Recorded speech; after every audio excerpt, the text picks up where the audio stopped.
Hi, I'm Garth Drinkwater from Small Business CGT Concessions Specialists.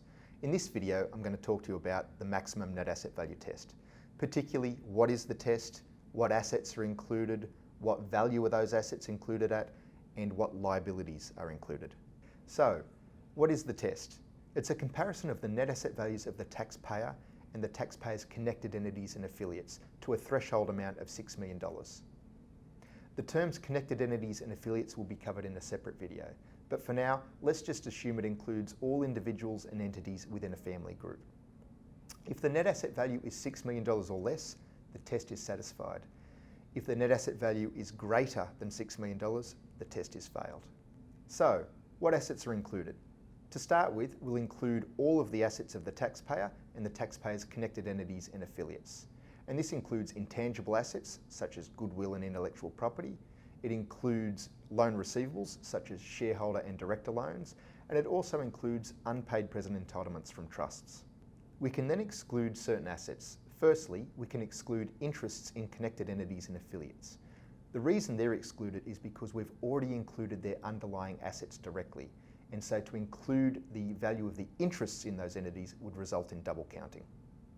There are also a range of assets which can be excluded specifically for individuals, and they include personal use assets, the individual's main residence and adjacent land, life insurance policies, and superannuation.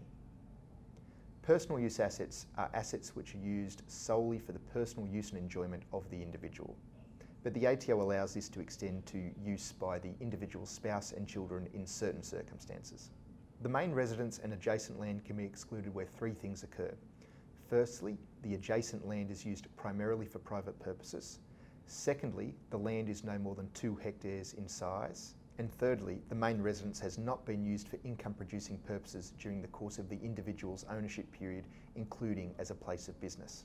So an amount can still be included in the net asset value for the main residence and adjacent land where the adjacent land has not been primarily used for private purposes, where the land is greater than 2 hectares in size, or where they have been used for income-producing purposes. The amount included is the amount that is reasonable given the circumstances. So for example, if the main residence and adjacent land were 3 hectares in size, with all the land being flat and usable land with equal market value, all used for private purposes and not used for income-producing purposes, then arguably you would need to attribute the value across the main residence and all of the adjacent land, with only 1/3 of the adjacent land being included, being the 1/3 that exceeded the 2 hectare size limit. Next, we'll consider what values you should be using. And for this, you should be using market values. You shouldn't be using historic cost or book value. And whatever market value you use, you should ensure you have some support for the value adopted. Now we need to work out what liabilities are included. We've already worked out what assets are included and the market values of those assets, but now we need to work out what liabilities can be included to reduce the net asset value amount. So here we include liabilities that relate to the assets which have been included in the net asset value calculation.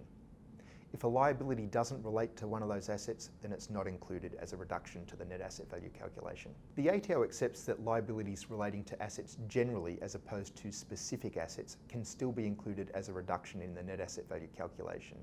And the ATO gives examples of bank overdrafts and short-term financing facilities. Contingent liabilities can also be included in certain circumstances, and this includes sales commissions, such as commissions payable to, say, a business broker or a real estate agent. Certain liabilities are also specifically included, and they include provisions for annual leave, long service leave, unearned income, and tax liabilities. So that's it for this video. If you'd like to know more or get in contact, head on over to our website.